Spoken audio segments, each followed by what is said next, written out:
International কান্ট্রিতে আসতে ভাবতেছেন? ভাবার কিছু নাই, চলে আসেন। মন কি চাইতেছে না একবার এসে ঘুরে যাই? মানুষগুলো কেমন আছে যারা আগে থেকে আছে? আমি ভয় লাগাইতেছি না ভাই, আসেন। তবে আসার সময় মায়ের দোয়া সঙ্গে নিয়ে অবশ্যই আসবেন। এখন প্রায় মাগরিবে আজান দিবে। এই যে দুবাই ইন্টারন্যাশনাল কান্ট্রি, মন কি চাইতেছে না একবার এসে ঘুরে যাই? কয়েক বছর কাজ করে তারপর দেশে গিয়ে বিয়ে করব, জায়গা জমিন কিনবো, বাড়ি করব ইন্টারন্যাশনাল কান্ট্রি। হ্যাঁ, আসেন ভাই, না করব না। না করলে তো আবার খারাপ মনে করবেন আপনারা। সবকিছু বুঝে শুনে তারপরে আসবেন, আমি এই কথাটাই বারবার বলি। আপনারা হয়তো বিরক্ত হয়ে যান কথাগুলো শুনতে, কিন্তু যখন আমার মতন পরিস্থিতিতে আপনি পড়বেন তখন আপনি, আমি তো এখন 2 বার বলি, তখন আপনি বলবেন 1000 বার।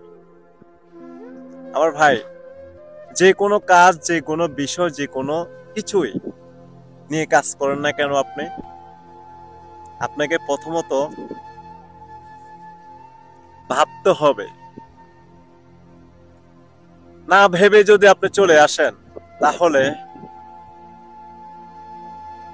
আমার মতন বোকা আপনিও।